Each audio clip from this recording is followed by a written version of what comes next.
오늘 주시는 하나님 말씀은 요한복음 14장 1절부터 6절까지 말씀인데요. 앞에 보시면 되겠습니다. 우리 한 절씩 들어갈까요? 제가 한 절 읽고 우리 여러분들이 한 절 들어가겠습니다. 너희는 마음에 근심하지 말라. 하나님을 믿으니 또 나를 믿으라. 내 아버지의 거할 곳이 많도다. 그렇지 않으면 너희에게 이르렀으리라. 내가 너희를 위하여 거처를 예비하러 가니 가서 너희를 위하여 거처를 예비하면 내가 다시 와서 너희를 내게로 영접하여 나 있는 곳에 너희도 있게 하리라. 내가 어디로 가든지 그 길을 너희가 아느니라. 도마가 이르되 주여 주께서 어디로 가시는지 우리가 알지 못하거늘 그 길을 어찌 알겠사옵나이까. 예수께서 이르시되 내가 곧 길이요 진리요 생명이니 나로 말미암지 않고서는 아버지께로 올 자가 없느니라. 아멘. 아멘. 오늘 말씀의 제목은 인생과 영생의 확실한 대책이라는 제목으로 그 말씀을 위해서 함께 은혜를 나누겠습니다. 지난주 목요일날 우리 그 장인어른께서 저녁 식사를 하시다가 요양원에 계셨는데 치료요양원에 계시다가 저녁 식사를 하시다가 그 음식물이 기도를 막은 거예요. 그래서 갑자기 소천하셨다는 소식을 듣고 정말 경황 없이 저희가 목요일날 저녁에 서천으로 갔습니다. 우리 사모 오빠가 이제 가족들 의정부에 사는데 그 가족들 데리고 서천을 갔습니다. 그리고 금요일날 하루 종일 이제 조목들 맞이하고 또 입관하고 어제 군산에 있는 승왕 가서 화상을 하고 우리 그 장인어른께서는 참전용사세요. 베트남 참전용사라 그 호국원에 이제 안장을 하게 됐는데 그 호국원이 저기 전북 임실에 있더라고요. 그래서 임실 가서 안장을 하고 점심 식사를 하고 올라오니까 6시. 그래서 이제 교회 6시에 앉아 있는데 뭐 이틀 동안 뭐 잠도 거의 못 자고 또 장례 치르고 운전 장거리 운전하고 오니까 그 피곤해서 머리가 멍하고 아무것도 못 하겠더라고요. 근데 또 주일은 또 예배를 드려야 되잖아요. 설교도 해야 되고. 그래서 이제 주님께 일단 앉아서 기도를 하면서 주님 감사합니다. 은혜롭게 장례를 마치고 또 이렇게 많은 분들이 오셔서 위로해 주시고 참 너무 감사합니다. 근데 예배를 드려야 되는데 설교를 해야 되는데 대책이 없습니다. 어떡할까요? 기도를 했어요. 근데 주님이 참 간단히 말씀하시더라고요. 네가 언제는 대책이 있었냐? 가만히 생각해보니까 제 인생에는 대책이 없었어요. 제가 대책 없이 공부를 하겠다고 나설 때에도 정말 답이 없었고 결혼할 때도 제가 교육전도사 할 때니까 사례비 50만 원 받을 때라고 말씀드렸잖아요. 학교도 다니고 있을 때예요. 학교 다니면서 50만 원 받고 사례 50만 원 받고 결혼을 한다고 상견례를 하고 우리 장모님을 만났는데 이제 뭐 여러 번 말씀드렸지만 우리 장모님이 저한테 그러시더라고요. 근데 전 선생님은 사례비를 50만 원 받는다면서 도대체 무슨 생각으로 결혼을 하시려고 그래요? 그게 제가 이해가 되는 거예요. 지금 제가 나이가 들어보니까 이해가 돼요. 여러분 생각해 보세요. 아니, 사위가 되겠다고 하는 사람이 결혼을 한다고 하는데 자네 그 저기 직업은 뭐고 월급은 얼마나 되는가? 예, 저 월급 50만 원 받습니다. 아니 무슨 뭐 아르바이트 하는 것도 아니고. 근데 결혼을 했어요. 그리고 제가 애를 몇 낳았어요?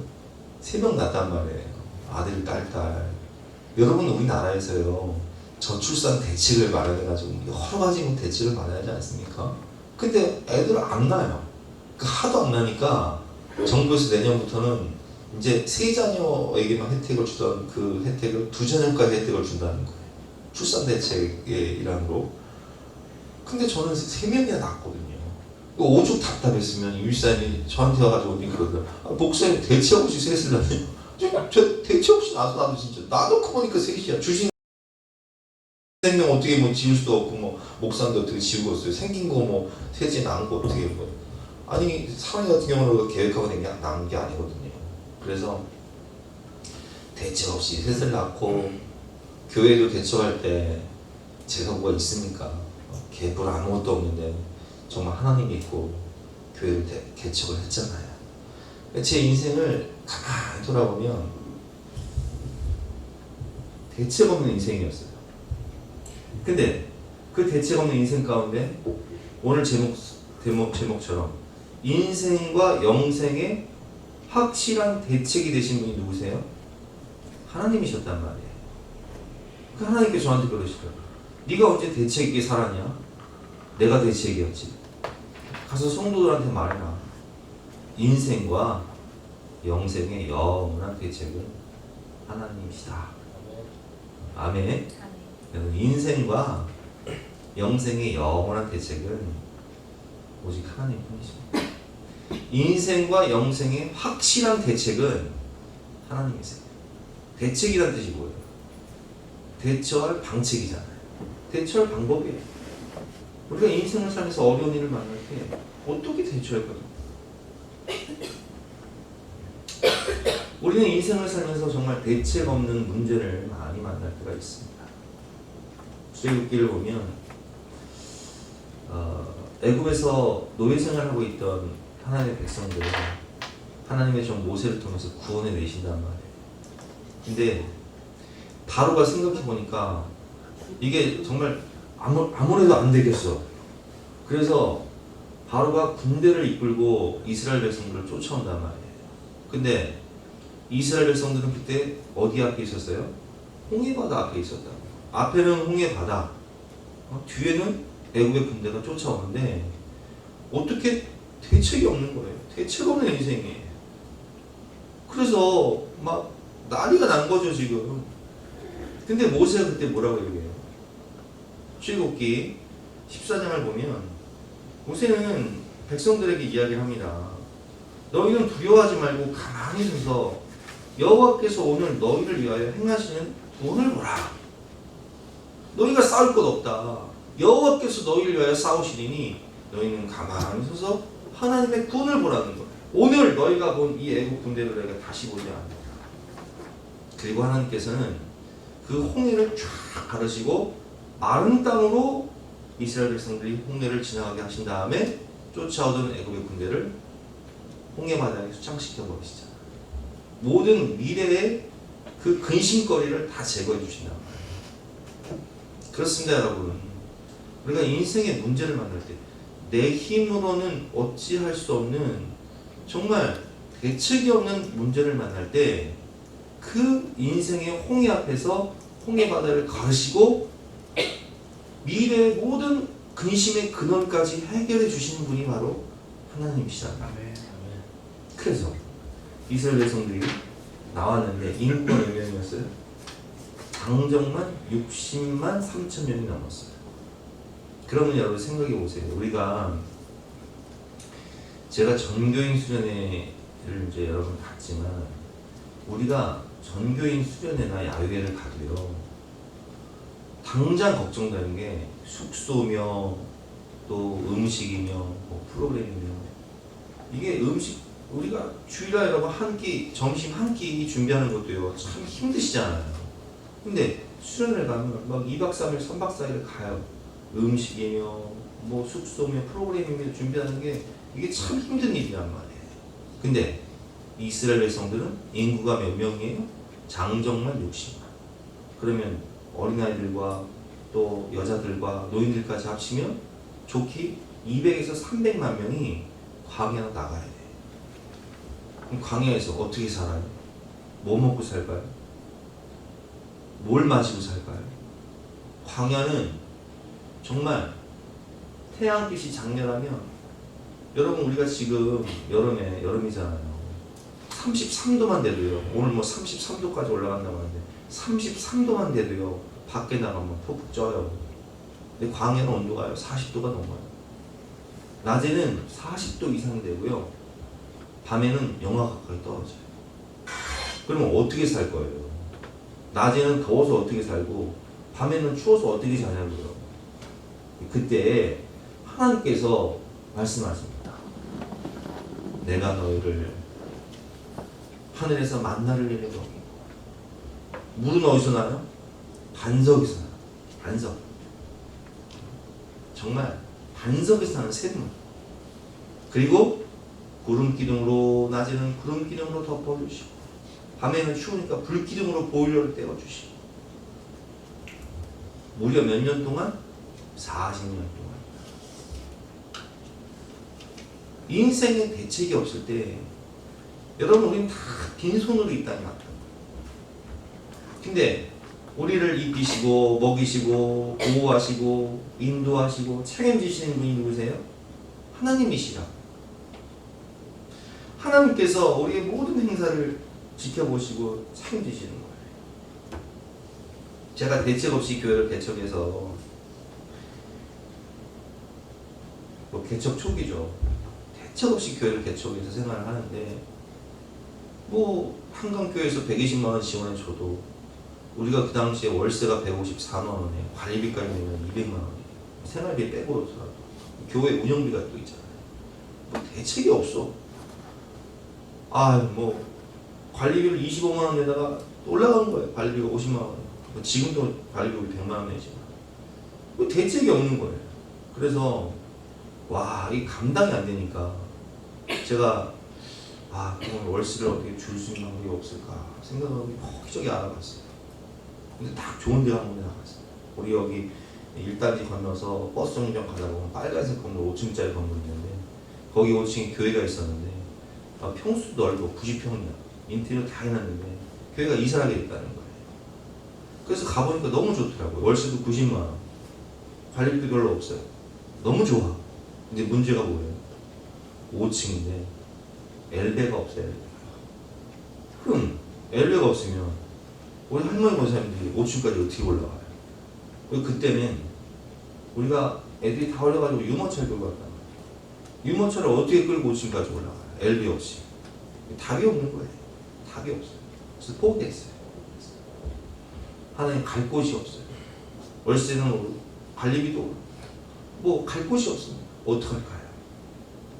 주께서 말씀하십니다. 너희는 마음에 근심하지 말라. 오늘 말씀이잖아요. 너희 마음에 근심하지 마라. 하나님을 믿음이 떠나는다. 내 아버지 집에 거할 곳이 많다. 그렇지 않으면 너희에게 이르렀으나 내가 너희를 위하여 거처를 예비하러 간다. 거처를 예비하러 간다. 그리고 제가 이제 월세가 감당이 안 되니까 일단 여기 우리 월세 내는 상가 주인한테 여기 이제 분양받은 상가인데 상가 주인한테 말했어요. 제가 이제 월세가 감당이 안 되니까 나가야 될 것 같다고. 근데 이분이 대번에 말씀하십니다. 얼마면 사겠어요? 얼마면 사겠어요? 그러면 이제 제가 개척하고 한 1년 반인가 2년 지났을 때 그분이 저한테 연락이 온 거예요. 이걸 3억 2천에 사라는 거예요. 근데 무슨 제가 보증금 4천에 들어와서 개꿀 돈이 보증금 4천밖에 없는데 무슨 3억 2천에 사는 내가. 그래서 3억을 싶은데 돈이 없다고 내가 그랬거든요. 나간다니까 나한테 얼마면 사겠냐고 그러더라고요. 얼마면 사? 내가 보증금 4천밖에 없는데. 그래서 은행 가서 알아봤어요. 이거를 이 상가를 담보를 잡으면 얼마나 대출해 주냐고 했더니 1억 8천인가 대출해 주겠다고 하더라고요. 보증금 4천에 1억 8천이면 2억 2천이에요. 그래서 제가 그 상가 주인한테 얘기했어요. 저는 우리는 보증금 4천밖에 없으니까 은행에서 1억 8천 대출해 줄 수 있다니까 2억 2천이면 내가 사겠다고. 근데 이 분양가가 4억이거든요. 근데 그 양반이 두 말도 안 해, 두 말도. 그럼 그렇게 하시죠. 나 좀 더 후려쳤어야 되는데. 네, 그럴 줄 알았으면 더 후려칠 걸. 나는 순수해가지고 그냥 은행에서 1억 8천 대출인다니까 2억 2천밖에 없다고 하니까 두 말도 안 하고 계약을 하더라고요. 여러분, 주님께서 뭐라고 말씀했어요? 너희는 마음에 근심하지 말아라. 하나님을 믿으니 또 나를 믿어라. 내가 너희를 거처를 예배하라. 그러니까 거처를 예배하신 곳이 어디? 그냥 여기에요. 이사를 한다고 생각하니까요. 일단 이거 철거하는 데만 1,000만 원 들고, 또 이사해서 인테리어 하는데 2천만 원 들고, 돈은 하나도 없고. 여러분, 인생에 대책이 없을 때, 저는 결혼을 하고서요, 이사를 10번이나 다녔어요. 사역지 때문에 이사도 아니고, 또 없으니까 여기저기 그냥 월세 다니고, 반세 다니고, 한 10번을 다녔어요. 다닐 때마다 하나님께 기도하면, 너희는 마음에 근심하지 말아라. 하나님을 믿으니 또 나를 믿어라. 네가 언제 대책이 있었냐? 내가 너희를 위하여 거처를 예비하라. 교회도 마찬가지죠. 그렇게 주시는 거예요. 우리가 뭐 개척 초기부터 다니신 분들은 다 아실 거예요. 옆에 헬스장이 들어왔어요. 근데 헬스장이 운영하다가 헬스장 운영이 안 되니까 그걸 스피닝에 팔아버린 거예요. 스피닝. 근데 여러분 이 옆에가요. 이게 석고보드예요. 그냥 석고보드. 그러니까 우리가 11시 예배를 드리면요. 아동부에서 이렇게 예배를 드리잖아요. 애들 찬양하는 소리 다 들리죠. 근데 스피닝은요. 지금 이 스피커가 이제 스피닝 있던 스피커인데 음악을 얼마나 빵빵하게 틀어놓는지 스피닝 딱 시작하면 예배 끝. 수요예배 드리다가 스피닝 딱 시작하면 설교 끝. 음악 틀고 그냥 각자 기도하다 가십시오. 뭘 해볼 수가 없어요. 아침 저녁으로 음악 아침에 또 오후에 저녁에 세 타임을 막 스피닝을 해야 되는데 방법이 없는 거예요. 하나님 방법이 없습니다. 어떡할까요? 근데 스피닝 하도 막 부딪히니까 내가 주인 아저씨 만났어요. 아저씨 나가세요. 내가 인수할 테니까 나가세요. 내가 돈이 있는 것도 아니야. 돈이 하나도 없어. 근데 내가 배짱으로 아저씨 내가 인수할 테니까 나가세요. 얼마예요? 그랬더니 그 아저씨가 나한테 당신이 나가세요. 내가 인수할 테니까. 네가 가라 하와이. 네가 가라 하와이. 영화 친구에 나온 것처럼 네가 가라 하와이. 그래서 협상 결렬됐어요. 근데 얼마 있다가 스피닝 운영이 안 되니까 직원한테 넘겨주는 거예요. 직원한테 넘겨주고 다른 곳으로 간 거예요. 직원이 찾아왔어요. 한 6개월 있다가 목사님 제가 이걸 목사님께 넘겨드리겠습니다. 얼마 주시겠습니까? 근데 그래서 그때 이 시설비 이거 내가 알기로는 한 시설 하는 데만 뭐 하는 데만 한 3천만 원 들었어요. 뭐 인테리어 하고 뭐 알겠지만 여기 샤워장도 있었고 조명도 있었고 뭐 영상 음악. 근데 그랬죠. 300만 원 줄 테니까 이거라도 받으시겠냐고 했더니 두 말도 안 하더라고요. 그래서 이제 뭐 300만 원 받고 인수해서 우리가 다 우리 성도님들이 다 모여서 인테리어 하고 했지 않습니까? 여러분 인생에 답이 없을 때 대책이 없을 때 정말 대책이 되시는 분이 누구세요? 하나님이세요. 우리가 그때도 뭐 돈이 있었던 거 아니에요. 돈이 있어서 저걸 인수한 건 아니에요. 그때도 우리가 제가 광고 한번 하고 그냥 하나님의 영광을 위한 헌금 한번 합시다 해서 이거 인수할 수 있는 돈이 다 나와서 그냥 보증금 다 나오고 이렇게 했는데 대책 없는 인생을 살면서 때로는 요한복음 2장에 나오는 것처럼 가나의 혼인잔치 결혼식을 하는데 우리는 이제 여러분 결혼식을 할 때 뭐 토요일이나 주일날 뭐 이렇게 한 시간 예식하고 또 식사 1시간 하잖아요. 근데 유대인들은 그렇지 않아요. 유대인들은 혼례를 일주일 동안 해요. 일주일 동안 하니까 잔치를 일주일 동안 하니까 얼마나 많은 음식이 필요하겠어요. 여러분 생각해보세요. 일주일 동안 잔치를 한다고 생각해보세요. 잔치 음식이 얼마나 필요하겠어요. 근데 혼인을 할 때 제일 중요한 게 뭐냐면 포도주예요. 포도주가 있어야 흥이 나니까. 그래서 이 포도주가 떨어진다는 것은 잔치가 멈춘다는 걸 의미하는데 이 주인이 대책 없이 포도주를 좀밖에 준비 못하는 거예요. 포도주가 떨어져 버렸네. 그러니까 예수님의 어머니가 예수님께 와서 얘기하잖아요. 포도주가 떨어졌습니다. 대책 없는 인생. 기쁨의 근원이 사라집니다. 그때 예수님께서 하인들에게 뭐라고 말씀하시죠? 결례를 따라 손 씻는 발 씻는 항아리에다가 아구까지 물을 부어라. 6개, 도랑아리 6개, 아구까지 물을 부어라. 그리고 뭐라고 말씀하십니까? 연회장에 갖다 주어라. 물이 포도주가 되는, 즉 기쁨의 회복, 풍성함의 회복, 천국의 회복을 주님이 주시는 거예요. 여러분 주님은요 오병이어의 기적을 일으키신 것처럼 우리가 먹고 살 길이 없을 때, 광야에서 먹고 살 길이 없을 때 제자들에게 뭐라고 말씀하시죠? 너희가 좋아라. 예수님, 우리 아무것도 없는데 지금 이 소년이 가지고 이 오병이어 보리떡 5개, 물고기 2마리밖에 없는데요. 주님께서 축사하시고 나눠주시니까 먹고도 12바구니가 넘치는 풍성한 은혜를 주십니다. 우리가 인생을 살면서 느끼는 것은요, 사고는 내가 치고 수습은 주님이 하신다. 사고는 내가 치고 수습은 주님이 하신다. 우리 아내분들은 이렇게 생각하시고, 사고는 남편이 치고 수습은 내가 하는데요. 아니, 정확히 말하면 사고는 내가 치고 수습은 주님이 하시는 거예요. 아브라함이 하나님의 말씀을 따라서 믿음으로 가나안 땅에 도착했어요. 지시할 땅을 갔어요. 근데 그 땅에 뭐가 일어나죠? 기근이 많아요. 먹고 살 길이 없어요. 아브라함은 집에서 빌리운 군사가 몇 명이었어요? 318명. 그리고 양떼, 소떼, 하여튼 대가족이었단 말이에요. 기근이 오니까 먹고 살 방법이 없는 거예요. 그래서 어디로 가냐면 애굽으로 내려가잖아요. 애굽으로 내려가는데, 애굽으로 내려갈 때 창세기 12장 10절 말씀을 보면 그 땅에 기근이 들었으므로 아브라함이 애굽에 거류하려고 그리로 내려갔으니 이는 그 땅에 기근이 심하였습니다. 여기까지는 이해가 돼요. 근데 11절에 보면 또 무슨 사고를 쳐요?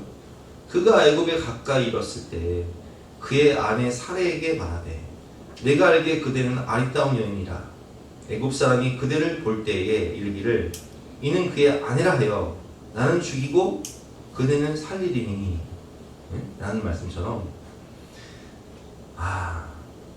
우리 부인이 아름답기 때문에 이제 고대 근동에서는 이런 일들이 많았거든요. 여자가 너무 이쁘면 남자를 죽이고 그 아내를 뺏어가거든요. 우리 지원이가 그러더라고요. 우리 엄마가 우리 교회에서 제일 이쁘대요. 주인이 원사님처럼 아마 사례가 이뻤나 봐요.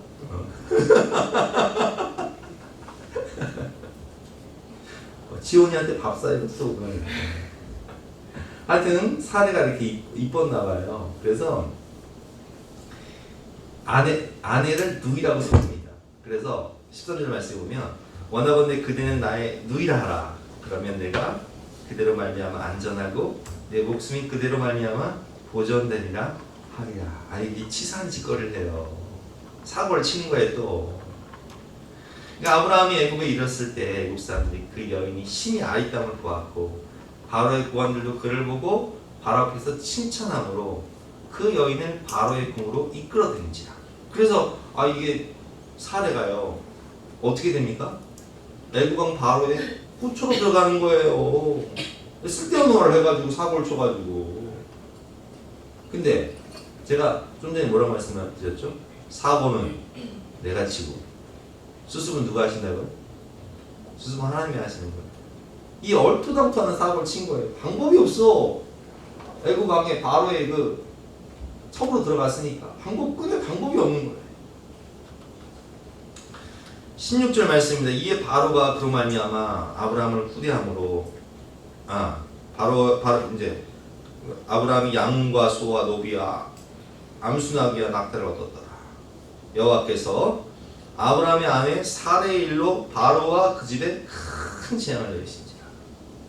바로가 아브라함을 불러서 이르되 네가 어찌하여 나에게 이렇게 행하였느냐? 내가 어찌하여 그를 내 아내라고 내게 말하지 아니하였느냐? 하나님이 그 집안에 재앙을 내리시니까 애굽의 바로 왕이 깜짝 놀란 거예요. 그래서 알게 된 거죠. 사레가 누구라고요? 아브라함의 부인이었구나. 내가 어찌하여 그를 누이라 하여 내가 그를 데려다가 아내를 삼게 하였느냐? 내 아내가 여기 있으니 이제 데리고 가라. 바로가 사람들에게 그의 일을 명하매 그들이 그와 함께 그의 아내와 그의 모든 소유를 버리는 거라. 사고는 내가 지고 수습은 하나님이 하신다. 근데 이게 한 번이 아니에요. 또 기근이 들어서 또 아브라함은 아내를 또 누이라고 속이 팔아요. 그때는 하나님께서 꿈에 역사하셔서 아브라함을 보낼 때 그냥 보낸 게 아니라요. 하나님이 이렇게 말씀하시죠.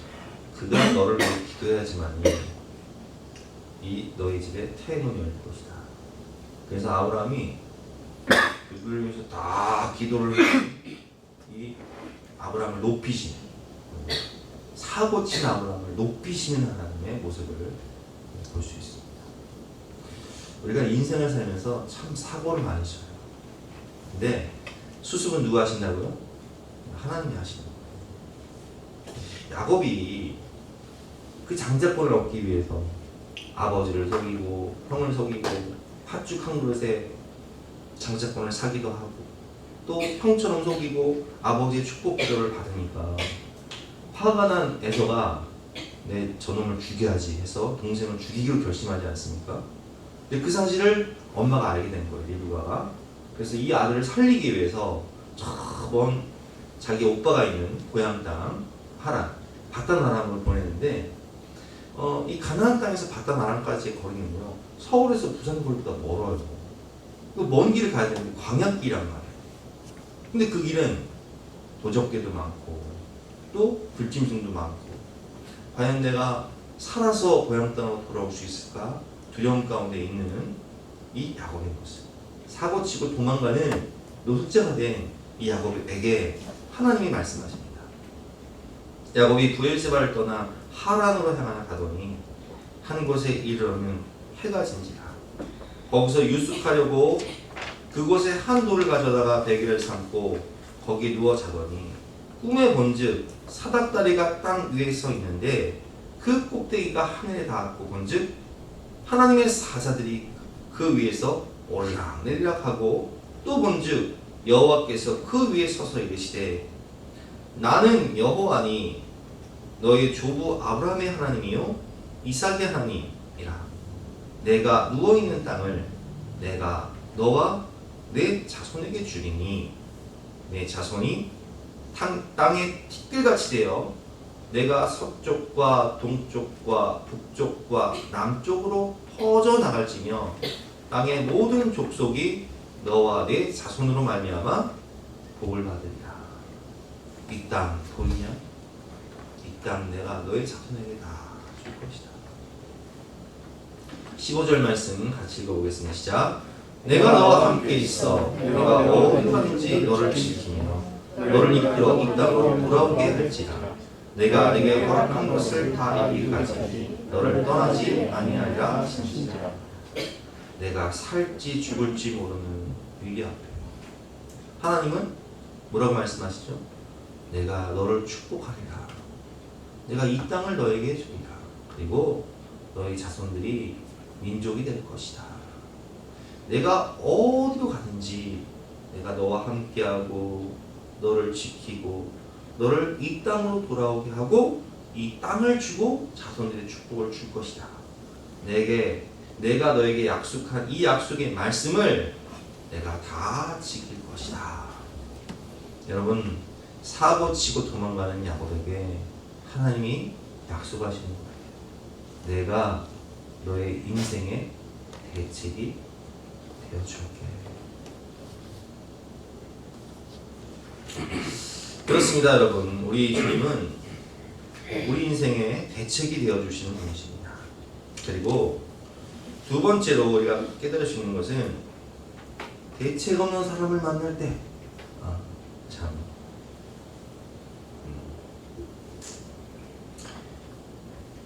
대책 없는 사람을 만나서 평생을 고생하시는 분들에게 심심한 위로의 말씀드립니다. 아, 어떻게 만나서 결혼해 보니까 대책이 없어. 이런 분들 많으시잖아요. 우리 교회 성도님이 한 분이 성경 공부를 하면서 그런 얘기를 하시더라고요. 남편이 밤새도록 게임을 이렇게 좋아해가지고 게임한다는 거예요. 뭐 남자들은 그런 분들 많잖아요. 남자들은 자기만의 동물이 있어야 되니까. 근데 문제는 뭐예요? 밤새도록 게임을 하게 되면 다음날 일도 해야 되는데, 그래서 그 게임 좀 그만하라고 말을 하면 이제 막 싸움이 되는 거예요. 내가 이거라도 해야지 스트레스를 풀지 하면서 막 싸움이 되는 거예요. 그럼 내가 나가서 내가 술을 먹냐 나쁜 짓을 하냐 이거라도 해야지. 싸움밖에 안 되니까 답이 없는 거예요. 근데 어느 날 운동을 하는데 밖에 나가서 운동을 하는데 하나님이 오늘 말씀이죠. 너는 마음에 근심하지 마. 하나님을 믿으니 또 나를 믿어라 말씀하십니다. 뜬금없이 운동하고 있는데 여러분 그런 경우 있잖아요. 저도 이제 씻고 있는데 하나님 말씀하실 때도 있고 운동하고 산책하고 있는 하나님 말씀하실 때도 있고 꼭 기도할 때만 말씀하시는 건 아닙니다. 그 다음 날 됐어요. 남편이 아내에게 찾아와서 이렇게 얘기해요. 여보, 나 허리 아파가지고 나 이제 게임 안 할래. 딱 끊어버렸어. 내가 말해봤자 잔소리밖에 안 되고 싸움밖에 안 되는데 하나님이 말씀하시는 거예요. 하나님이 남편에게 말씀하실 때 남편이 허리 아파서 나 이제 게임 안 할래. 나 건강 생각해서 게임 안 할래. 딱 끊어버렸어. 여러분 그렇습니다. 우리가 대책 없는 사람을 만날 때가 있어요. 대책 없는 사람. 성격이 지랄 맞은 그런 사람을 만나서 결혼을 할 수도 있고, 아니 애를 낳는데 애가 대책이 없어. 그런 분들 많으시잖아요. 대부분인 것 같은데? 대책이 없어 애들이. 이거 내 새끼 맞아 이거? 주여. 근데 여러분 성경을 보면요 걸어서 방이 나와요. 대책 없는 사람이다 이 사람. 얼마나 대책이 없는지 보세요. 예수께서 바다 건너편 거라사인의 지방에 이르러 배에서 나오시매 곧 더러운 귀신 들린 사람이 무덤 사이에서 나와서 예수를 만나는데 그 사람은 무덤 사이에 거처하는데 이제는 아무도 그를 쇠사슬로도 맬 수 없게 되었으며 이는 여러 번 고랑과 쇠사슬에 매었어도 쇠사슬을 끊고 고랑을 깨뜨렸습니다. 그리하여 아무도 그를 제어할 힘이 없는지라. 여러분 이 사람은요 정말 대책이 없어서 아무도 그를 제어할 수가 없어요. 왜냐면 군대 귀신이 들렸거든요. 그래서 막 옷을 벗고 무덤 사이에 거하면서 막 소리를 지르고 막 사람들이 지나면 막 해를 끼치고 아무도 그를 체포를 못하고 수갑을 못 채우는 거예요. 밤낮 무덤 사이에서나 산에서 늘 소리 지르며 돌로 자기의 몸을 해치고 있었다. 우리 중독에 빠지면 자기가 자기 몸을 해하잖아요. 술 중독, 마약 중독, 게임 중독, 여러 가지 중독은 자기가 자기를 죽이는 거거든요. 자기가 자기 몸을 해하거든요. 근데 예수님께서 이 사람에게 찾아오십니다. 그리고 그 군대 귀신을 계시대에게 보내서 몰살시킨 다음에 15절 말씀 보니까 예수께서 이르러 그 귀신 들렸던 자, 곧 군대 귀신 집혔던 자가 옷을 입고 정신이 온전하여 앉은 것을 보고 두려워하더라. 이 사람이 온전해져요. 깨끗해져요. 그리고 예수님을 따르겠다고 하지만 예수님께서 말씀하시죠. 너는 이 동네에 나와서 동네 사람들에게 복음을 전해라. 아니, 자식을 낳았는데 자식이 감당이 안 되는 자식들이 있어요. 마가복음 9장 22절 말씀 보니까 귀신 들린 아이가 예수님께 찾아와요. 예수께서 그 아버지에게 물으시되 언제부터 이렇게 되었느냐 하시니 이때 어릴 때부터입니다. 귀신이 그를 죽이려고 불과 물에 자주 던졌답니다. 귀신이 이 아이를 죽이려고 막 불 가운데 불구덩이를 막 지가 스스로 들어오고 막 물에 빠지기도 하고 막 부모 입장에서 미치겠는 거예요. 그러나 무엇을 하실 수 있거든 우리를 불쌍히 여기사 도와주옵소서. 23절 말씀입니다. 시작. 예수께서 이르시되 할 수 있거든이 무슨 말이냐. 믿는 자에게는 능히 하지 못할 일이 없느니라 하시니. 여러분 믿는 자에게 능치 못함이 없는 거예요. 주님께서 그 아이에게 말씀하십니다. 귀신을 꾸짖어 이르시되 말 못하고 못 듣는 귀신아 내가 내게 명하노니 그 아이에게서 나오라. 다시 들어가지 말라 하시매 귀신이 소리 지르며 아이로 심히 경련을 일으키게 하고 나가니 그 아이가 죽은 것 같이 되어 많은 사람이 말하기를 죽었다나 예수께서 그 손을 잡아 일으키시니 이에 일어서는지라. 와, 이렇게 감당할 수 없는 자녀의 문제를 가지고 주님께 나와. 예수님 뭐라도 할 수 있거든, 나는 도와주세요. 주님 말씀하시죠. 할 수 있거든이 무슨 말? 믿는 자에게 능치 못함이 없는 거예요. 예수의 이름으로 모든 중독은 끊어지는 거예요. 주님을 만나서 여러 가지 중독과 죄와 지랄 맞은 성질, 대책 없는 사람들이요. 그 마음이, 성품이, 습관이, 인생이 변화되는 거예요. 대표적인 예가 누구니까 저 있지 않습니까? 저는 어렸을 때 똘꽃이라고 해서 똘꽃, 친척들 저, 야 기드가 네 아들은 똘꽃이 하나 나가지고 저거 대책이 없다. 근데 주님이 저를 변화시켜 주시는 거예요. 대책 없는 남편, 대책 없는 아내, 대책 없는 자녀, 주님이 변화시켜 주시는 거예요. 내가 우리 임집사 옛날에 모임쌤 교회 못 나가게 할 때 울면서 기도 많이 했다고. 집에 가면서 믿음의 가정 틀어놓으면서 하나님 우리 아내 마음을 변화시켜 주시고 우리가 믿음의 가정이 되게 하여 주시옵소서. 아이 지금 모임쌤 얼마나 믿음 생활 잘하냐고. 성경 공부도 안 봐도 예수 제일 잘하고 있잖아요. 여러분 주님께서 하시면 되는 거예요. 대책이 없는 사람의 마음을, 그 성품을, 그 인생을 변화시켜 주시는 분이 바로 하나님이신 거예요. 마지막으로 대책 없는 죽음과 심판의 문제인데요. 여러분 우리 장인어른이 갑작스럽게 소천하셨잖아요. 그러니까 우리는 인사를 못했어요. 뭐 식사하시다 기도가 막혀가지고 응급처치에 했는데 안 돼가지고 돌아가신 겁니다. 근데 여러분 제가 많은 장례를 치면서 보면은 우리가 이제 가족들과 인사할 수 있는 시간이 있으면 좋은데 그렇지 못한 경우가 상당히 많습니다. 자다가 돌아가시는 분도 계시고 또 뭐 교통사고로 가시는 분도 계시고 또 뭐 우리가 지난번에 막 홍수 났을 때 뭐 갑작스럽게 그냥 가시는 분들 많다. 죽음은요 누구에게나 찾아오지만 예고 없이 찾아와요. 제가 그래서 장례를 마치고 우리 아이들한테 그런 얘기를 했어요. 얘들아, 할머니 할아버지도 언제든 가실 수 있고 또 엄마 아빠도 너희랑 얘기할 때가 있고 또 너희들도 죽음의 날이 있다. 왜? 성경은 우리에게 분명히 말씀하십니다. 이브리서 9장 말씀인데 한 번 죽는 것은 사람에게 정하는 것이요 그 후에는 심판이 있습니다. 우리는 다 죽는다는 거예요. 근데 의인은 없나니 하나도 없어요. 우리는 다 죽고 심판대 앞에 서는데 의인은 없나니 하나도 없다고 말씀하세요. 문제는 뭐냐? 인간은 전적 타락에서 그냥 죄를 지어서 죄인이 된 것이 아니라 죄인으로 태어났기 때문에 죄를 지을 수밖에 없는 존재가 되어서 말하는 것이나 생각하는 것이나 행동하는 것이나 그냥 가만히 있어도 죄를 묵상하고 죄를 사모하고 죄의 쌍아치로 태어났기 때문에 죄를 안 질 수가 없는 존재예요. 의인은 없나니 하나도 없다. 그냥 성경에서 다 선언해버렸어요. 당신은 의인이십니까? 죄인이십니까?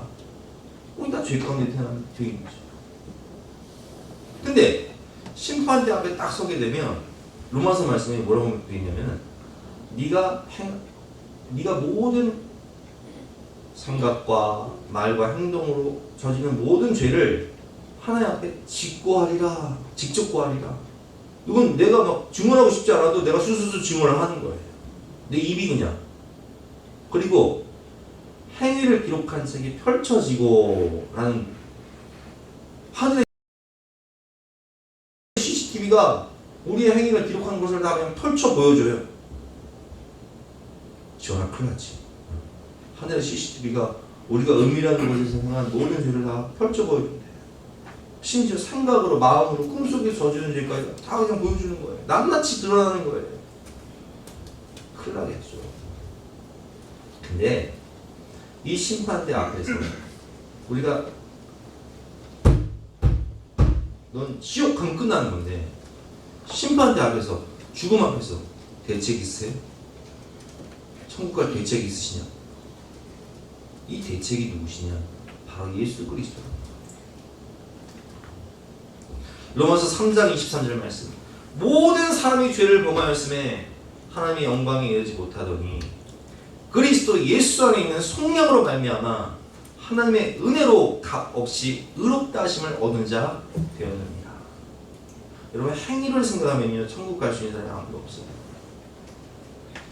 하나님이 세상을 이처럼 사랑하사 독생자를 주셨으니 이는 그를 믿는 자마다 멸망하지 않고 영생을 얻게 하려 하십니다. 빈손 들고 앞에가 십자가를 붙드네 의가 없는 자라도 도와주신 바 주님 도와주세요. 저 좀 살려주세요. 저는 죄인입니다. 죄 가운데 태어나서 죽을 수밖에 없지만 내가 예수님 믿었으니까 예수님이 살려주세요. 그러면 그 심판대 앞에서 우리의 변호인이 되시는 분이 계십니다. 변호자 예수님. 이 아들은 이 딸은 죄인이 맞습니다. 그렇게 죄를 지었습니다. 죽을 수밖에 없는, 왜냐면 이는 이로 눈은 눈으로 생명은 생명으로 갚아야 되니까 율법을 보면 죽을 수밖에 없는 죄인이지만 그 죄를 내가 십자가에서 담당하고 테테레스 다 이뤘다. 내가 대신 죽었으니 그리고 예수 그리스도를 마음으로 믿어 의에 두고 입술로 신하여 구원을 받았으니 이 아들 이 딸은 천국 백성입니다. 말씀하시면 우리는 천국이 되는 거예요. 그게 믿음이에요. 에베소서 2장 8절 말씀이죠. 너희는 그 은혜에 의하여 믿음으로 말미암아 구원을 받았으니 이것은 너희에게서 난 것이 아니요 하나님의 선물이라. 행위에서 난 것이 아니니 이는 누구든지 자랑하지 못하게 함이라. 아멘. 행위를 보면 저나 여러분이나 다 구원받을 수 없는 존재지만 주님의 은혜로, 주님의 긍휼로, 자비와 사랑으로, 믿음으로 우리가 구원받아요. 마음으로 믿어 예비고 입술로 신하여 구원받고, 칭의가 뭐예요? 죄인이지만 의롭다 칭함을 받는 것이 칭의예요. 오늘 결론인데요. 오늘 제자들은 대책이 없는 상황 가운데 있어요. 왜냐하면 예수님이 이제 십자가에서 죽으셔야 돼요. 제자들만 남아야 돼요. 다 얘기하셨어. 내가 이제 십자가에 죽을 것이고 너희는 남을 것이다. 서로 사랑하라. 내가 너희를 사랑한 것 같이 너희도 서로 사랑하라. 나는 죽은 다음에 3일 만에 부활할 것이고 하늘에 올라갈 것이다. 그 제자들은 대책이 없어요. 아, 주님 떠나시면 어떡합니까? 근심이 있겠죠. 아니 그러면 우리 남아서 어떻게 살아야 돼요? 두려움이 있겠죠. 주님 말씀하십니다. 오늘 말씀이 뭐예요? 너희는 마음에 근심하지 말라. 하나님을 믿으니 떠나는다. 인생에 믿을 거는요 오직 주님밖에 없는 거예요. 왜냐면 사람은요 아무리 믿고 싶어도 죽으면 끝나. 우리 부모님 믿죠? 형제자매 믿죠? 죽으면 그 약속은 끝나. 하나님을 믿으니 또 나를 믿어라. 내 아버지 집에 거할 곳이 많도다. 그렇지 않으면 너희에게 일렀으자. 내가 너희를 위하여 거처를 예비하러 가노니. 이게 무슨 말씀이에요? 천국의 거처를 하나님, 우리 주님이 마련하고 계시다는 거예요. 저 영원한 나라, 그 영원한 거처를 우리에게 마련하신다는 거예요. 가서 너희를 위하여 거처를 예비하면 내가 다시 와서 너희를 내게로 영접하여 나 있는 곳, 어디에? 천국이죠. 나 있는 곳에 너희도 있게 하리라. 여러분, 우리는 구원의 길을 알지 못해요. 우리는 인생의 답을 알지 못해요. 근데 인생의 답이 되시고 길이 되시는 분이 말씀하십니다. 오늘 요한복음 14장 6절 말씀이죠. 함께 읽어보겠습니다. 시작. 예수께서 이르시되 내가 곧 길이요 진리요 생명이니 나로 말미암지 않고는 아버지께로 올 자가 없느니라. 여러분, 제목이 뭐예요? 인생과 영생의 영원한 대책이 되시는 분은 누구시냐? 인생과 영생의 영원한 길, 진리, 해답이 되시는 분이 누구시냐고요. 생명이 되시는 분이 누구시냐고요. 오늘 설교는 제가 서론에 말씀드렸지만 제 인생을 돌아볼 때, 또 여러분들의 인생을 돌아볼 때 여러분 대책 있으셨어요? 대책 없었잖아요. 근데 여기까지 인도하신 분이 누구세요? 우리 주님이시잖아요. 인생에, 영생에 영원한 대책이 되시는 분은 우리 주님밖에 없는 거예요. 이 인생은 그냥 빈손 들고 앞에가 십자가를 붙드는 거예요. 나는 아무것도 아닌 거예요. 그냥 주님 믿고 살다 주님 믿고 믿음으로 천국 가는 거예요. 여러분 아무것도 두려워하지 마세요. 대책이 없는 문제를 만났다고 두려워하지 마세요. 대책이 없는 사람을 만났다고 염려하지 마세요. 하나님이 대책이 되십니다. 하나님이 홍해를 갈라주시고 하나님이 광야에서 먹여주시고 하나님이 사고친 우리의 모든 인생의 문제를 수습해 주시고 축복해 주시고 하나님이 대책 없는 그 사람을 변화시켜 주시고 대책 없는 자녀들의 성품을 변화시켜 주시고 인생을 새롭게 하시며 대책 없는 나를 변화시켜 주셨잖아요. 죽음과 심판의 문제도 마찬가지예요. 인생과 영생의 영원한 대책이 되시는 주님 믿고 믿음으로 승리하시는 저와 여러분 되시기를 주님의 이름으로 축원합니다. 네, 함께 기도하는 시간 갖도록 하겠습니다.